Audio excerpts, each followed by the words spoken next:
Morning.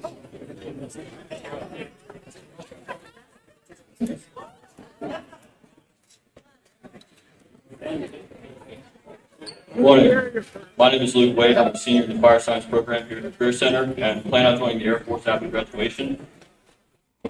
So joining me on stage are students from our Learning Lab preschool. They're going to lead us in the Pledge of Allegiance after the presentation of the colors by Lebanon High School's junior ROTC program. We ask that you would all please stand as they present the colors for us today.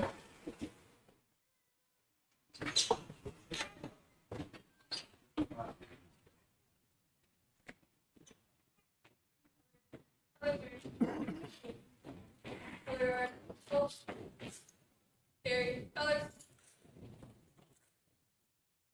Present. Colors.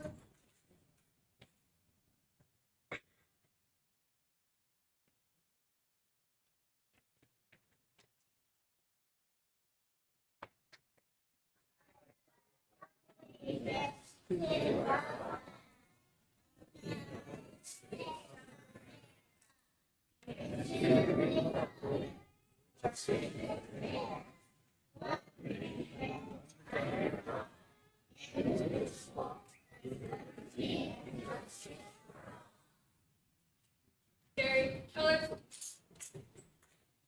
Border. Colors. Colors. Colors turn. Arch.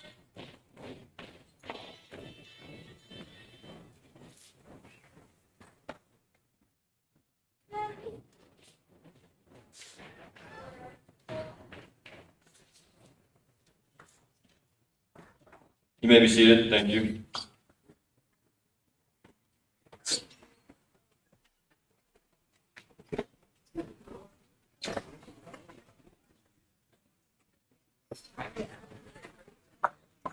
I'm Kendra Allen. I'm a junior from Franklin High School, and I'm in the Early Childhood Education program.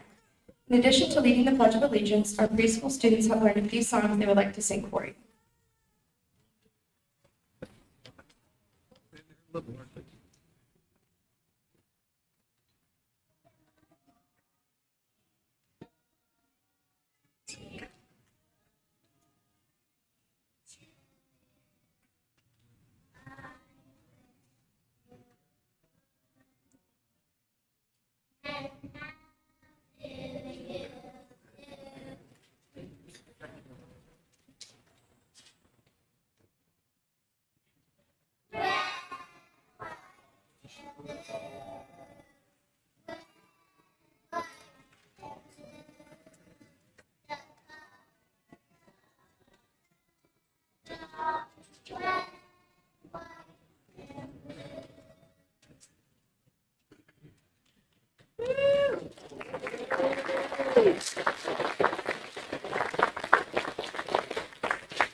Thank you, preschoolers, for learning those songs for us. We also want to highlight the placemats on your tables that were designed by the preschool students.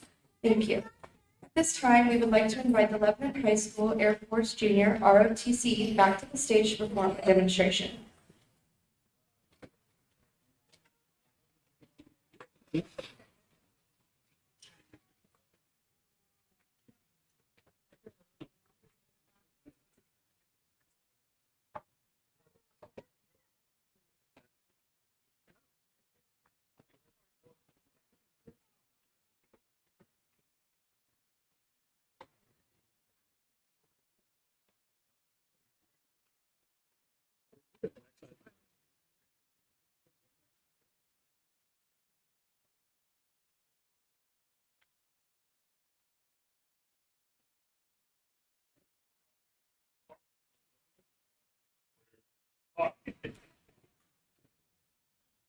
Left. Pace.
On behalf of our Board of Education, staff, and students of the Warren County Career Center, welcome to today's Veterans Day breakfast.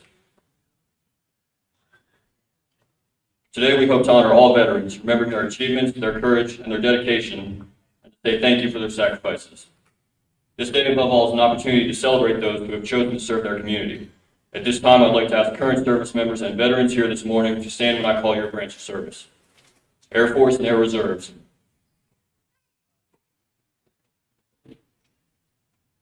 Air National Guard.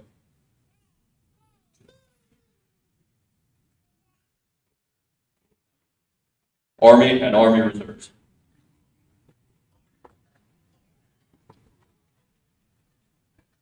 Coast Guard and Coast Guard Reserves.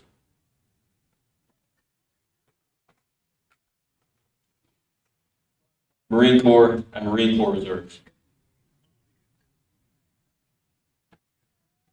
Navy and Navy Reserves.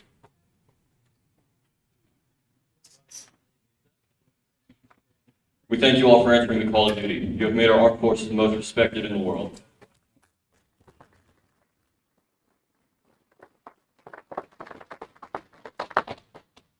We would also like to thank the family of service members who are in attendance today. We know you've lived through difficult times and often taken heavy loads to keep the home fires burning. Thank you.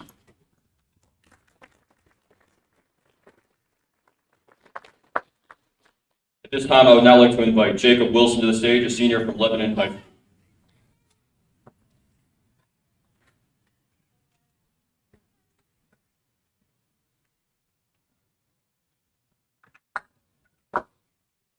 Hi, I'm Jacob Wilson. I'm a senior in the construction trades here. After graduation, I'm going to join the Marines. And at this time, it is our pleasure to introduce our guest of honor, Chief Master Sergeant Ray Snediger of the United States Air Force. Please help me welcome him to the stage.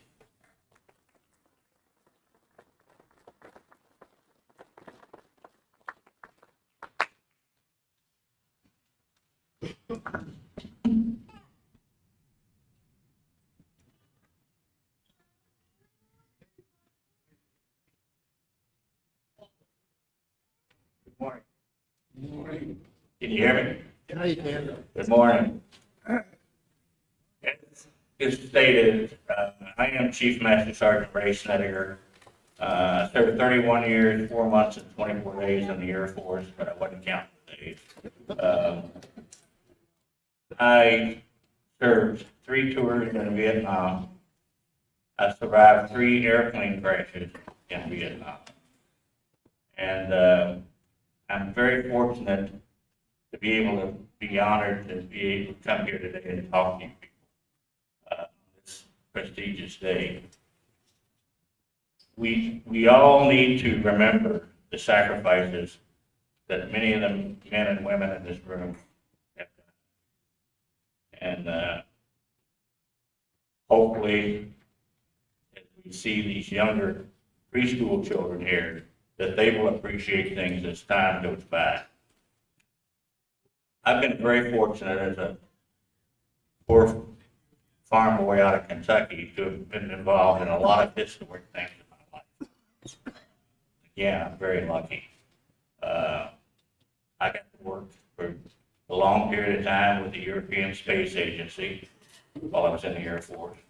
And I worked on the Space Lab program and helped deliver the space capsule to the Cape. I worked with NASA on the Hubble Space Telescope and helped develop the trailer, the procedures to load that Hubble Space Telescope to transport it to the Cape for launch into space.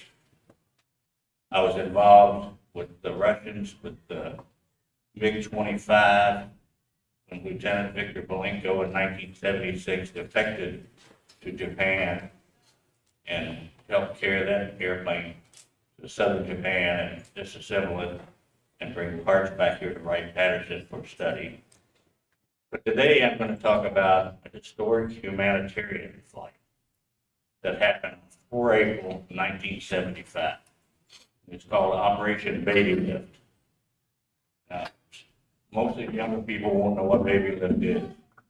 But on April the 3rd of 1975, unbeknownst to any of the military people, President Gerald Ford in San Diego, California, made the proclamation that we would rescue as many of the children in Vietnam as we could that had been fathered by American soldiers, military people, to Vietnamese mothers. Now, the Vietnamese did not like the mixed race situation, so the rumor was that these children would be killed. I've been back to Vietnam in 2014, and they did not kill these children. They may as well have. They cannot get a passport, and they cannot get a job, so they're begging on the street. They have nothing to live for. But we rescued approximately 3,000 of these children before we left Vietnam on 30 April of 1975.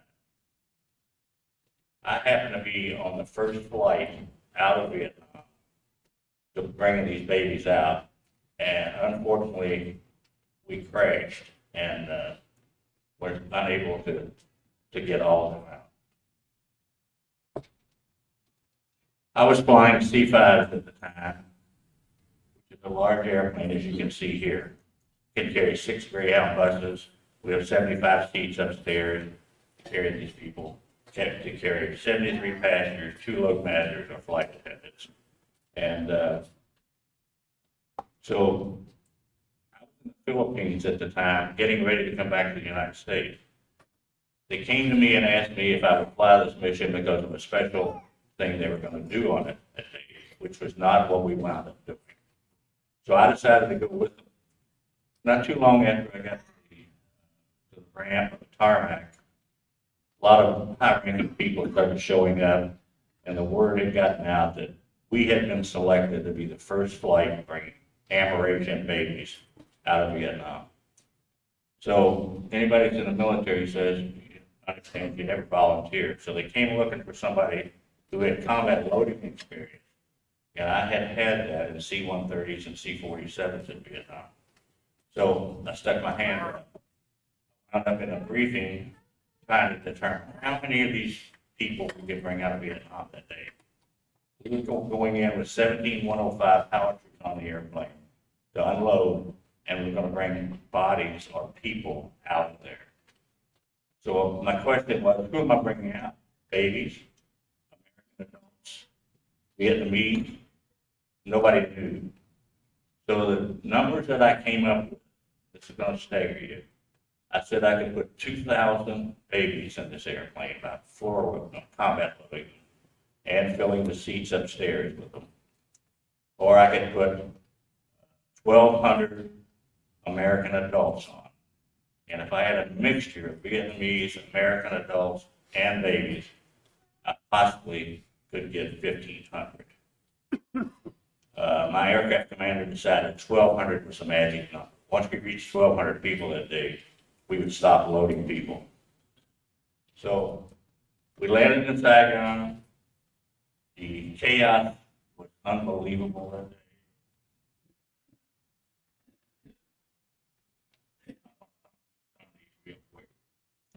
This is how I combat loaded people in the airplane.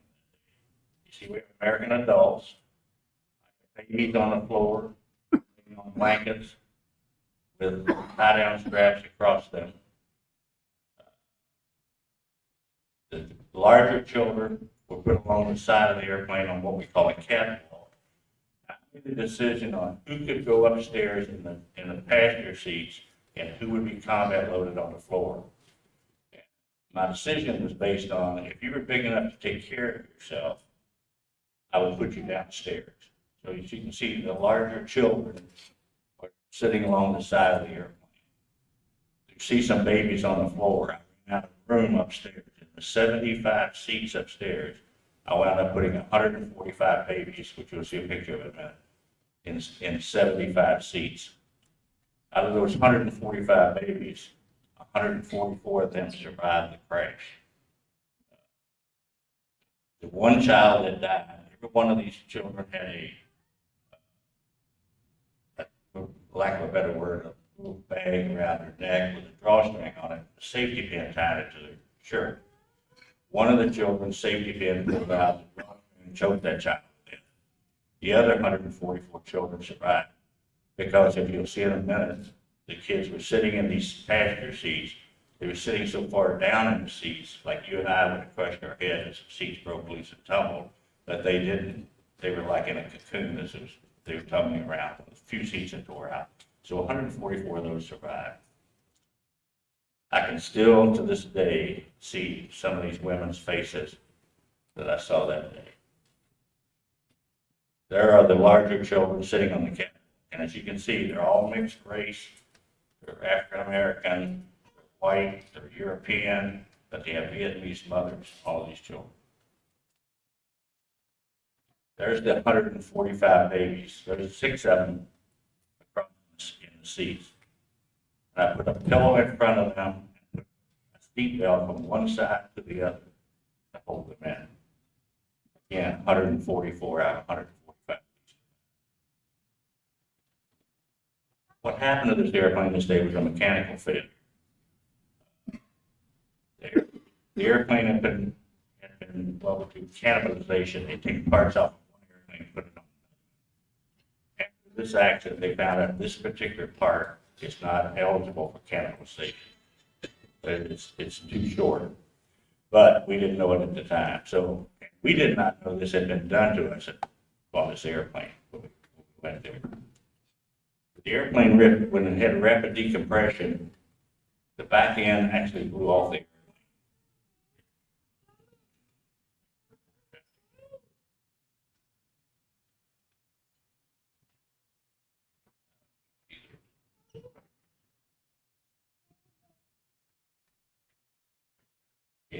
But the ramp, these 3 locks unlocked. It left 4 locks there, 7 on the other side. That caused the ramp to rip apart. And then the pressure door came down and went back up again, and it cut all the control cables in the airplane and 2 of the 4 hydraulic lines. So the only way we could fly the airplane after that, which was ailerons and 4 engines. Had no way of controlling it other than that. When all that ripped out,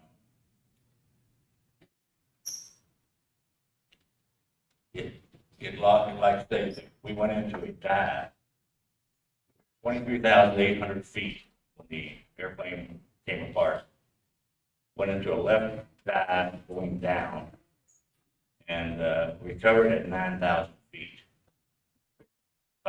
Control the airplane. I had been sent downstairs to go survey the situation, and when I got down there, I was crawling uphill in the floor, and women were screaming into me that their baby was gone. You remember the picture of their babies laying on the floor? Well, some of those straps didn't have anything under them. So in the rapid decompression, there'd been a vortex came through, and it took some of the baggage out, and it took some of the children, and at least one adult out. I tried to reassure them that their baby was safe. I knew the baby was gone, actually. I crawled to the back of the airplane, read the situation, went back up and reported to the aircraft command what was going on. At this time, we were oscillating 5,000 feet at a time. I knew we were, usually they were doing that, they were trying to keep the airplane in the air. They were flying it, so it would stall out, then it would go into a dive, they'd go power it back on again and make it climb again. And that's the way we were trying to fly back to Saginaw.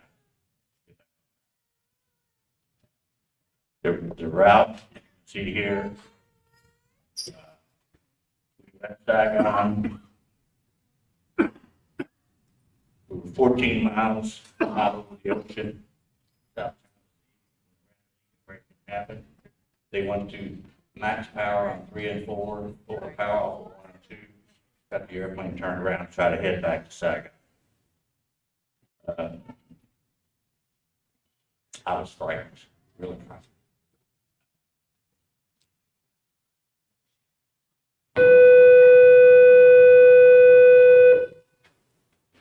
On the first impact, we were doing 329 miles an hour. We impacted the first time out in this small B area here. And you can see as it's going up, the right wing was cutting these trees off. Fortunately, we got airborne again, just due to sheer power and speed. And we jumped that Saginaw River.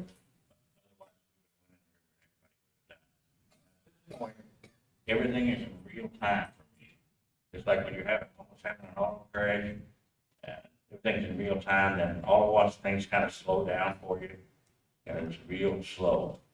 When we impacted on the second time, we landed on top of 4 Viet Cong soldiers. Impacted then, and the airplane started coming apart.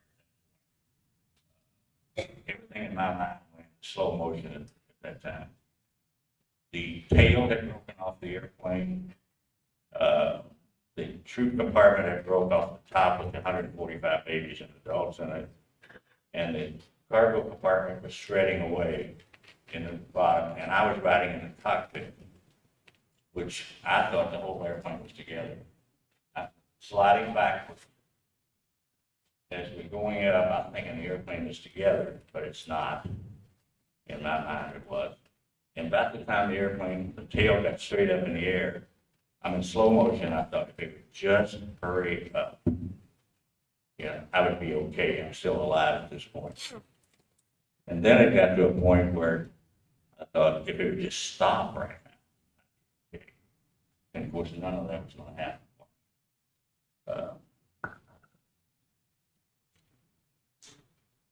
Again, that's another picture of the first impact. See the trees that are cut off on the right hand side. On this side, we left 24 main tires and wheels. And the nose gear, the 4 nose gear tires stayed on. We lost some of the people on this side. There's some people out here. There's a lot of trash. We get up the river. Now you can start to see remnants of the 424 main tires are gone. Now we have the stubs of the wheels. They're sticking down. You can see them rutting through the swamp.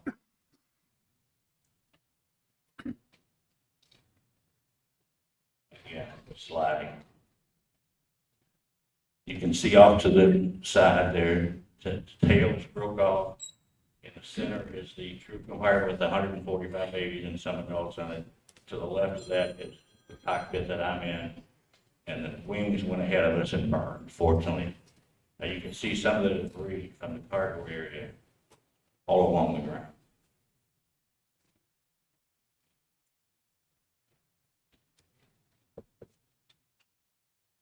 Overview of everything again.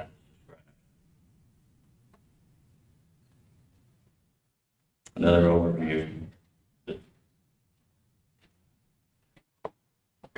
There's the tail section of the airplane. Part of the tail.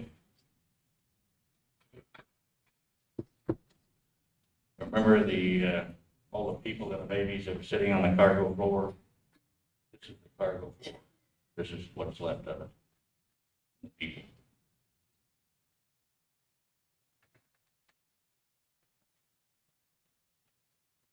There's the cargo floor again that those people were strapped to.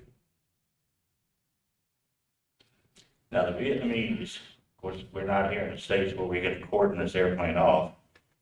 By the time we would get a safety team in there, the Vietnamese had carried away most of the airplane. You can go to Vietnam today, and you can go to some of those houses, and you can sit in some of the airplane seats that they took out of the airplane. They made pots and pans, all kinds of stuff out of the airplane material. But they're carrying it off.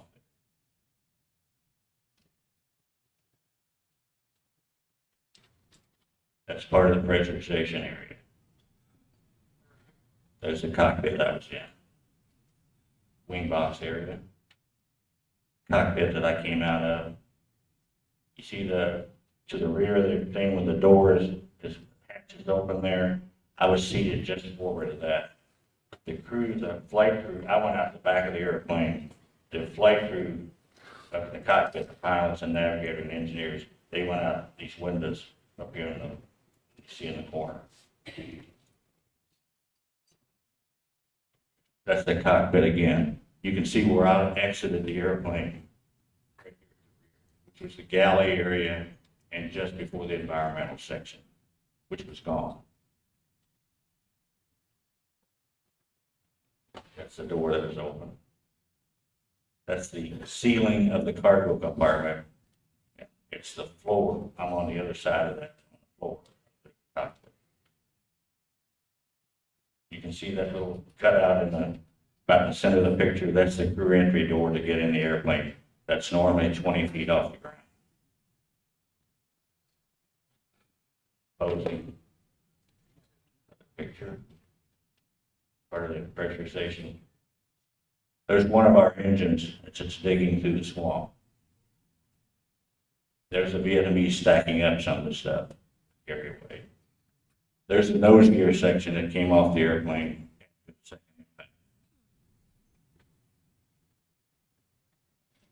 You can see them carrying everything away.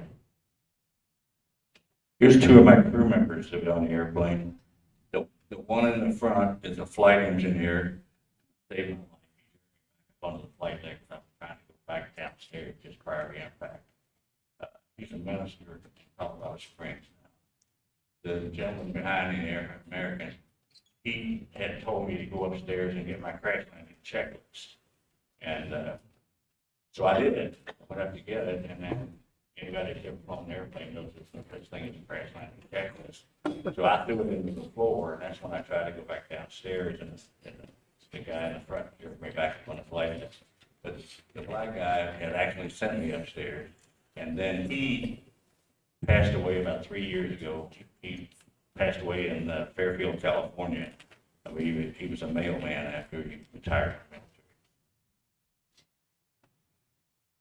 Both flight engineers on the airplane became ministers after this crash. This is a lady named Ida Balin. She's a movie star. That's the way now. I remember her from some of her movies. Well, she was running orphanages now. She got out of the movie industry. She was running orphanages in Vietnam and was very adamant about getting her children on the airplane. She was my biggest pain that day. Just drove me half to death. I disliked her quite a bit before I left that day.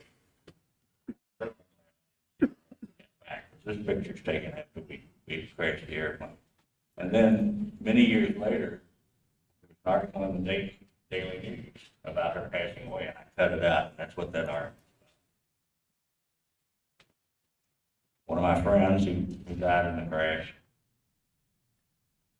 the guy on the right, this guy named Wendell Payne, he was on his last flight prior to retiring. And he and I, believe it or not, are getting a safety award about 2 months before this crash. There's another one of my friends that passed away. This is the flight crew. All total on the airplane that day, as far as flight crew, we had 29 people. We had a flight crew that you see here. We had 2 medical crews, which consists of 5 each, which is 2 flight nurses and 3 med techs on each crew. And then we had 2 combat photographers on board. And out of the 29 people on board, 11 of the crew members got killed between medical, combat photographers, and flight crew. young lady, I'll tell one of the stories on her. She's very attractive, 19-year-old. She was part of Big Brothers and Big Sisters. Her father was an Esso oil executive in Vietnam. So she went to school in Thailand and came back to Vietnam for the summers. This is all during the war. The whole family lived there. She had a baby on her hip. She got on the airplane. She was escorting it back to Indiana. Part of Big Brothers and Big Sisters. She got on the airplane. She went upstairs with the baby, and she stayed up there. She didn't come back down. So the next time I saw her is after the crash. I really can't remember it being her. But outside the airplane, I'm walking around looking for survivors, etc. And I see this lady walking toward me. And she got a baby on her hip. And she walks up to me and she says, I need you to do me a favor. I said, what do you need? She said, I need you to put my ear back on. So she hands me her ear. And perfectly shaved ear in her hand there. So I took my handkerchief out of my flight suit pocket, wiped down the side of her head. And on the side of her head, there was just an earlobe with a gold stud in it. I put the ear back on. It fit perfectly, just like a piece of china. Wrapped my handkerchief around it, and she walked away. I didn't see her for like 3 days. 24 hours later, we'd been airbacked out of Vietnam, back in the Philippines. And I'm walking down the hall in the hospital, and the elevator door opens, and somebody walks out, and I got her head all wrapped up. And she walked straight up to me, and she said, remember me? And I said, no, not really.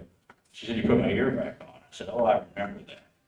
So her ear got sewn back on by the Vietnamese. She got to the Philippines. They worked on it some more. And she and I spoke in 2016 in Tacoma, Washington, the first time I'd seen her in 44 years. And they saved 50% of that ear. The bottom half of it is saved because she wears her hair long now, so it covers it up. But amazing story. Turns out she's a distant kin to me. She said, she saw my flight suit and the name on my flight suit. She said, my mother's name is Snedeker. Turned out we're like cousins. This is the CPAC. The reason I have this picture on here twice is this is the actual airplane that crashed. This is 68218. I went to an academy after the crash in Alabama, and they have a welcoming book for Yokota Air Base, Japan there. And on the cover was the actual airplane I was flying that day that crashed. And I stole the book out of the library. Tore the cover off. Still looking for that book. But that's how I have this picture. Photoshop. But when that airplane is sitting on the ground and you go to Air Base, Japan, it's not that close to Mount Fuji. So that is definitely Photoshop. I have become really, really close friends with a lot of these babies that were on the airplane with me since the crash. They were 8, 9 months old. This particular lady she was 5. She shouldn't still be here. Because I made a decision on who went upstairs and who stayed downstairs. Anybody that was 5 years old was definitely going downstairs. So I was at a reunion in Dana Point, California, with babies. And she walked up to me and said, I was on the airplane with you. This girl's Vietnamese, believe it or not. And I said, okay, and we were talking different things. And she said, I was 5 years old. And I said, no, time out. You weren't 5. She said, why? I said, you wouldn't be alive. I would have put you downstairs.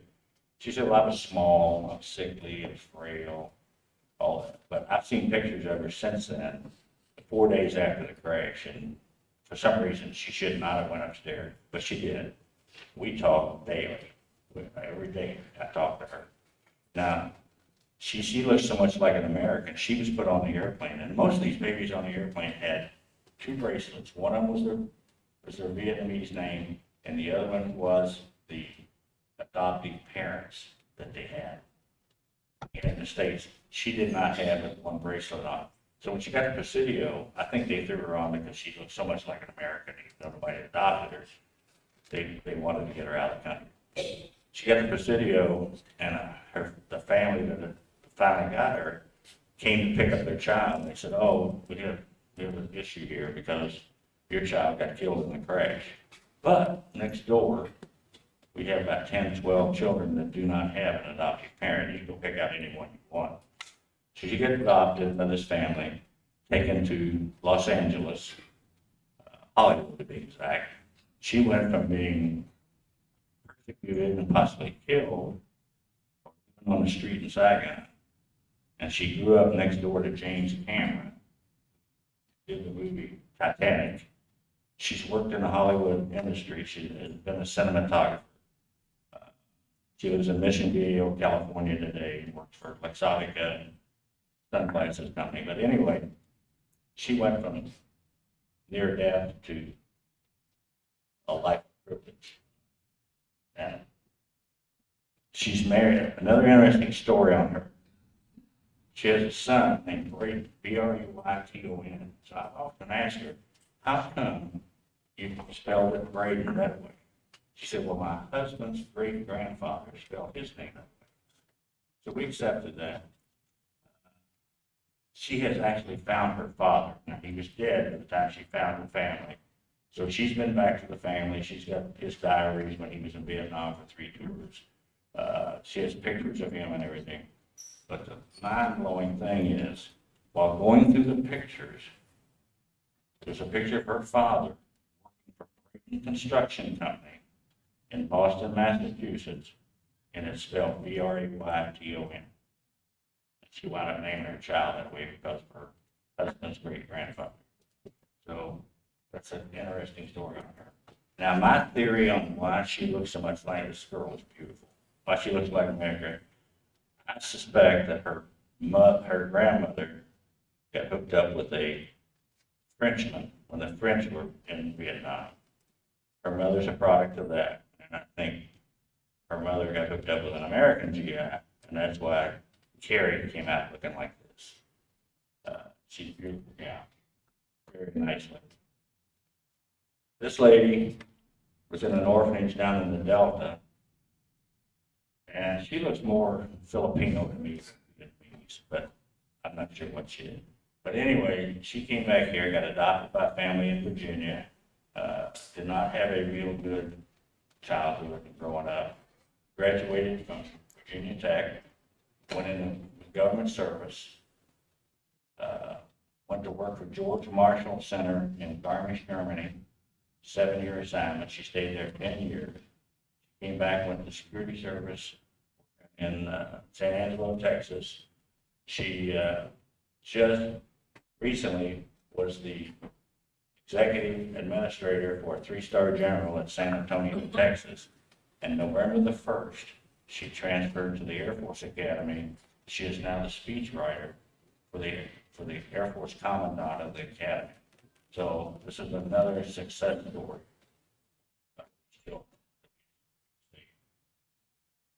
This lady, beautiful lady, she was a cheerleader for the San Diego Chargers when she passed away. She had breast cancer and could not beat that, so Lily is her name. She wound up marrying an Army guy, and they had no children, but Lily was a beautiful lady. Young lady here is Mindy Eubanks. She lives in Cape Girardeau, Missouri. Mindy probably weighs 85 pounds and she's fully dressed. She's a firecracker. She's had COVID twice, and the second time she had COVID, she now only has 30% usage of her heart. Now, they cannot determine if this is COVID related or if it's hereditary. And there's no way to check these children to find out because they don't know who their families are. A background story on how these people got their names. The day before I went into Saigon, they were going to start flying these people out. When they brought them to the airport, they had airplanes waiting on them. They would not let them leave. The Vietnamese said, no, they can't go. They don't have a passport. They don't have a birth certificate. Well, no, they don't. They were dropped on the streets, or they were dropped at orphanages. There is no birth certificate. There is no passport. So they had to send them home. During the night, the Vietnamese said, if you'll give us a piece of paper, a document that says, has this info on it, which is the same thing as a passport or birth certificate would have. So they filled it out during the night. They brought doctors in from these orphanages.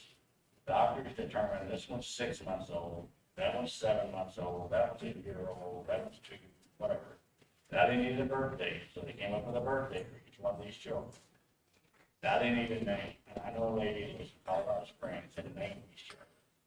She did a Vietnamese phone book, and Hold the mic closer. she goes down the phone book, and the first name is yours, the second name is yours, the third name is yours, going down the line. So none of these children know what their real name is. None of these children know what their birthday is, and none of these children know how old they are. Think about that for a minute. But Mindy is surviving, but only 30% recovered. I talk to her about once a week. This young lady, We can't hear you. We can't hear you. can you hear me now? Oh, yeah. Okay. This young lady, if you've ever seen the picture of President Ford carrying the first baby to American soil off of this operation, this is her. This is Nikki Lowe. Nikki grew up in Massachusetts. She went in the Marine Corps, served 4 years in the Marine Corps, got out. Nikki came in second on Celebrity Chef. She's been a chef in Grayson, Georgia for the last 10, 15 years. And she recently accepted a job as the executive chef at the Gwinnett Country Club in Marietta, Georgia. So it's another success story.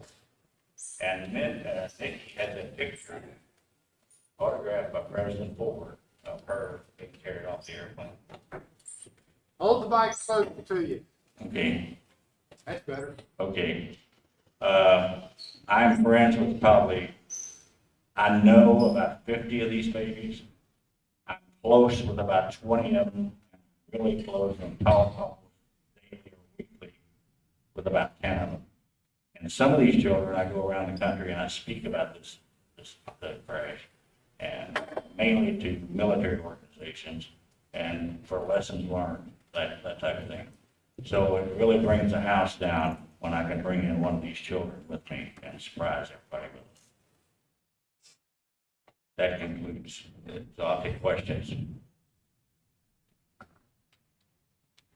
How many were lost? Oh, yeah, I'm sorry, I forgot that. The official total on the airplane and my total that I can is 321. The official Air Force accident report total is 310. Neither one of those numbers is correct. Only God knows how many people's on this airplane because the manifest was lost in the crash. And of course in Saigon at that time we were being overrun, so there is no manifest in Saigon either. So nobody knows exactly. But out of 310 officially, 135 died, 175 survived. If you look at the crash site, you can try to figure out how anybody survived that. Think you survived 3 crashes? 3 crashes. 1 in 63, the bomb brought me down. 1 in 65 was shot down. And then 75 with this crash. This is the only one any lives were ever lost in. Fly with me, sit next to me, we're both going to get out. Any other questions? And you skydived. Yeah, I'm 82 years old and I made my first parachute jump August the 12th of this year. So, pretty proud of that. Thank you.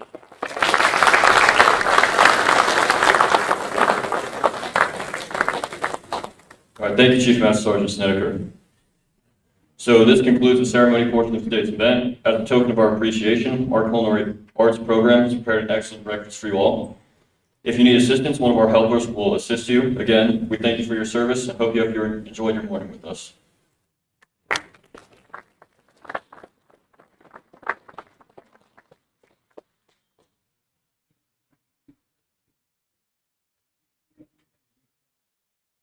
Yeah, me too.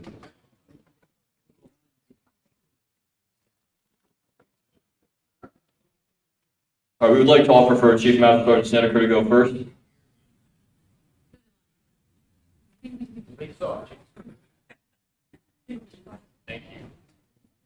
and our other guests may follow.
Are you gonna play our tunes again?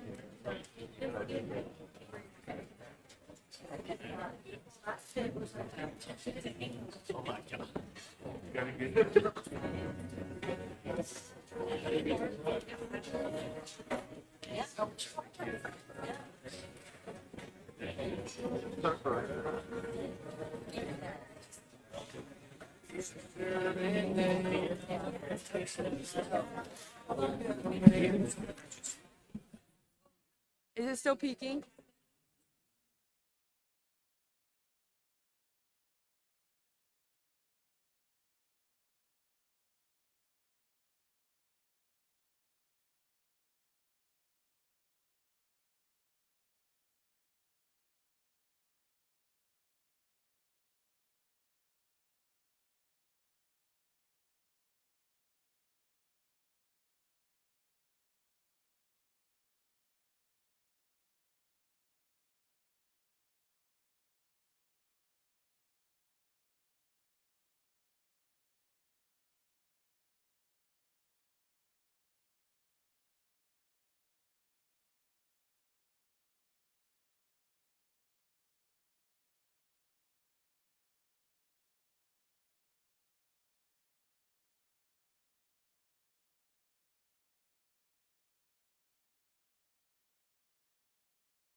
to take pictures. My camera's right here. Okay. It's that 85 millimeter lens, so you got to be really far away. Okay.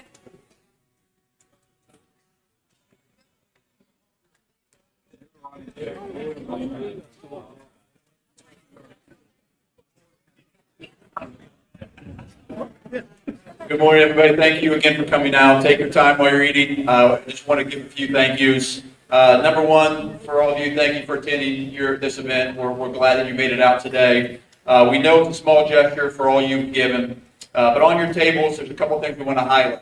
Number one, you'll see some thank you cards. The thank you cards were created by our graphic arts programs, and they were written by our students and our staff members, organized by our early childhood education program. Please take one of those cards with you as you head out today. You also see posters, buttons, and scratch pads on your table. Those are from our graphic arts students as well. They created those for you to take with you. And finally, you'll notice there are 2 metal signs on your table. Those were finished by our welding students. They polished them up, have them all ready for you today. Under the placemats from the preschool students, there are 2 red winner tickets. If you have one of those red tickets, you are a winner of the signs, but also you notice there's some of the tables that have 2 of you at it, so you're both winners. Great job.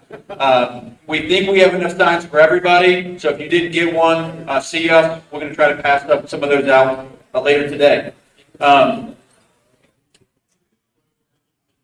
We would also like to present one sign to Chief Master Snedeker. Luke Wade, our senior, will give him a sign, so Luke, please present.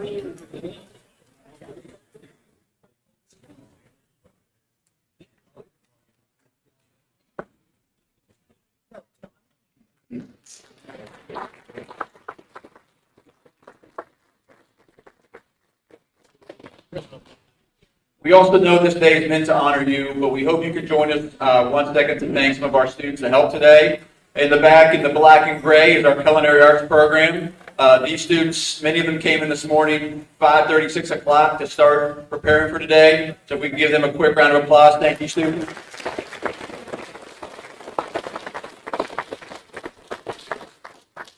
Also on the back 2 tables in the black and the blue are criminal justice students. These are the young men and women that helped you in the morning, stood out in the rain, helped you park cars. Thank you, students.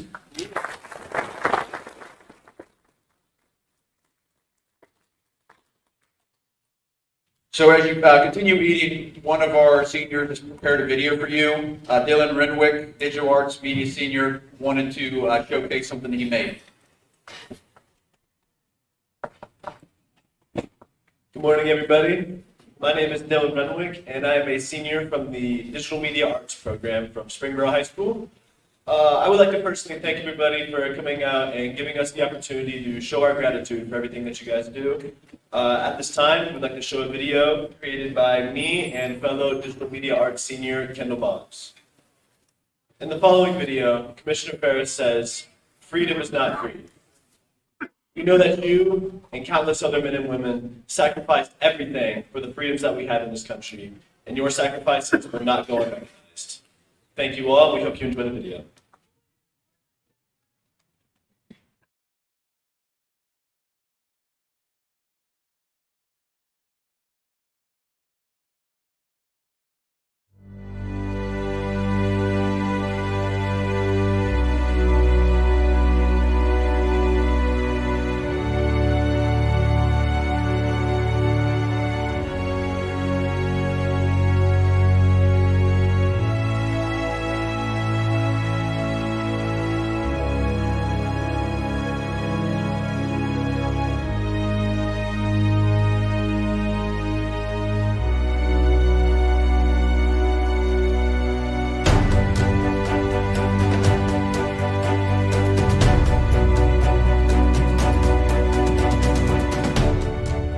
So I'm Joe Veal. I was a corporal in the United States Marine Corps from 1984 to 1988. Hey, my name is Barry Riley. I am a deputy sheriff with the Warren County Sheriff's Office, currently assigned as our chief deputy. Jerry Ferris, Staff Sergeant, United States Marine Corps. Well, I was inspired to join the military to see the world and stake out my independence. I joined as soon as I was 17 years old, and my parents actually had to sign a waiver for me. Typically, young guys don't have a methodology of thinking things through very well, but yeah, that was me. I always wanted to be in the infantry, and it was simply because I wanted to be tested with the best. I wanted to be a warrior. Plus, if I ever wanted to go to college, I would have to find a way to pay for it on my own, and the military offered that opportunity for me. Number one is my father. I learned from my father that you had to be better than everybody else. And I think you will understand a little bit from growing up as a little black boy. He opened the door for me in many ways. And what he taught me was that perseverance, concentration, dedication were things that you had to endure. You had to make sure that you were doing what was responsible. You know, I was inspired to go into the Marine Corps because I've always had a passion to serve our great country. I feel like it's everyone's duty to give back in some measure. And so my opportunity to serve was at the perfect time in my life. I was kind of floundering a little bit as far as what I wanted to do. Wasn't sure where I was headed as far as my career. And so the Marine Corps really put me on the right path. I think the greatest lessons I learned my time in the military were leadership traits and discipline. Obviously the military is very structured, particularly the Marine Corps, as far as when you get up and what you do when you're up. It's been said we did more before 9 o'clock than most people do all day. The discipline, to being able to follow orders, to be able to be a leader, to be able to guide those, and to protect our freedom. And that is a key thing, protect our freedom. And a lot of people today don't understand that freedom is not free. Yeah, military service taught me that there's always a day off and a hot shower ahead. I learned how to suffer, and I was good at it. I always played individual sports growing up, and this forced me into a team environment, and I loved it. I found a true appreciation for that profession. I found a greater love for our country, and I finally learned as a young man what pride means. And I also learned just how far you can push yourself. The fact of joining the Marine Corps and convincing 5 of my buddies to join with me on the buddy plan allowed me to not only convince them to go and be a part of what I was doing. And so therefore we went on the buddy plan, and we went through boot camp together, AIT training together, and also flew to Vietnam together.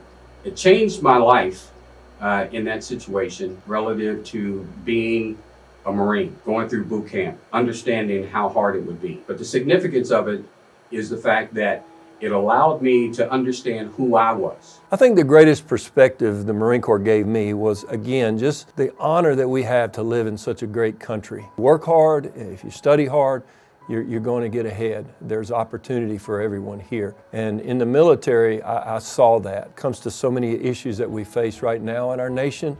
I just didn't see those as problems in the Marine Corps. Blacks, whites, Mexicans, we all got along and we did our jobs.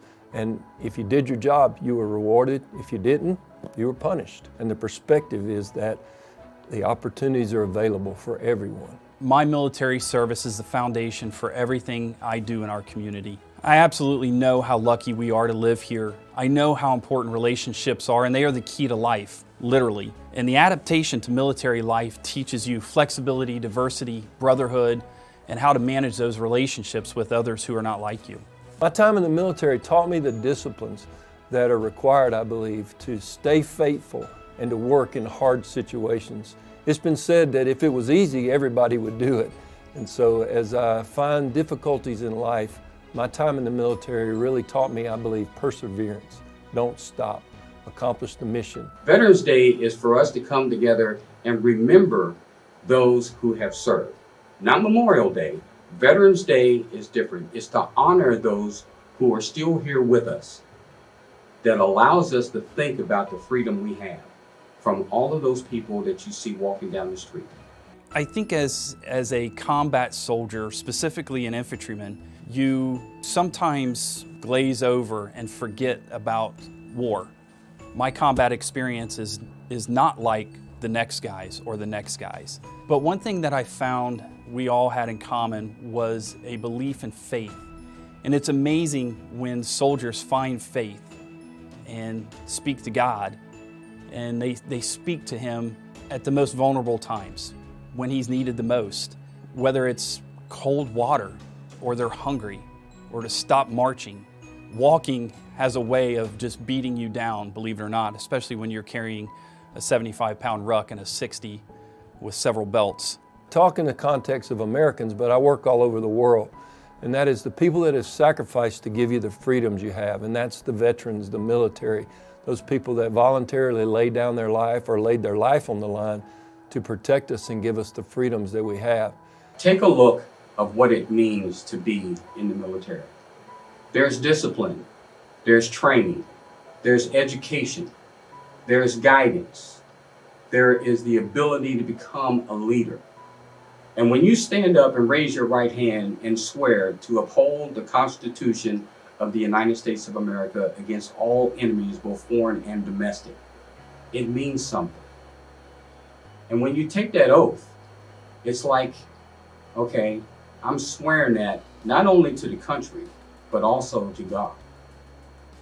That this is His will, that He put me on this path.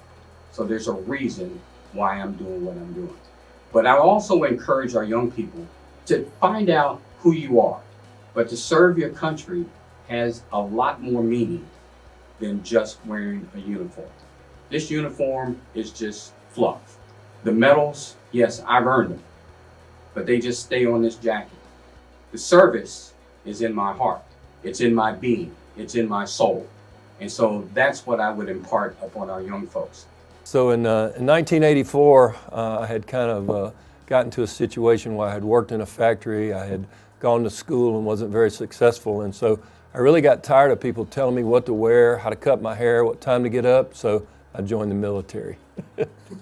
As I've traveled the world, it's very difficult in most places. I just met a man 2 weeks ago. I did a small documentary where he's trying to live off $41 for an entire year. He harvested 4 bags of corn worth $10 each, and that's all he'll have to live off for an entire year. Most people can make $40 in a day here very easily, and this man's trying to live for a year. So just encourage you guys to think about the freedoms and the opportunities you have as Americans. The best advice I can give to young people or anyone of any age is that there's no need to brag about who you are or what you've done. The only thing that matters is that you've actually done it.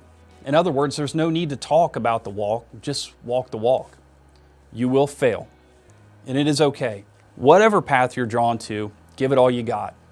Honor your commitments and be kind with your time, as the greatest gift you can give is your time. Being a hero is not a reaction. Being a hero is a choice. There's a difference. Choose what you want to be. Whether it's a hero in school, whether it's a hero in class, whether it's a hero on your job, just be the best hero that you can be. A veteran is righteous. A veteran is respectful. A veteran is admirable. A veteran is brave. A veteran is motivated. A veteran is selfless. A veteran is courageous. Un veteran es estar confidente. A veteran is great. A veteran is noble. A veteran is strong. A veteran is faithful. A veteran is a hero.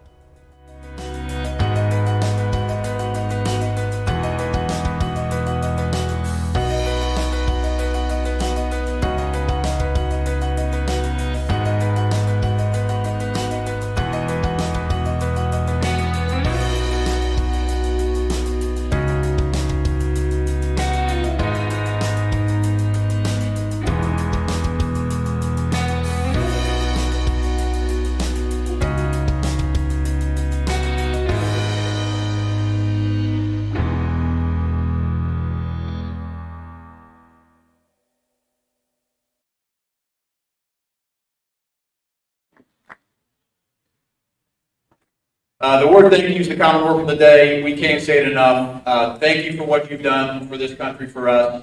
We appreciate it. We're glad that you're here. As you leave today, a couple other things. Up front, we have our POW MIA table. There's flags up here. So if there's somebody you'd like to remember that we've lost, if you'd like to put a flag into the green foam, we'd appreciate that. Also in the back, we have a balloon arch for photos. If you'd like to take your photograph with that patriotic balloon display, you're welcome to do so. Please make sure you grab one of the signs with you as you exit.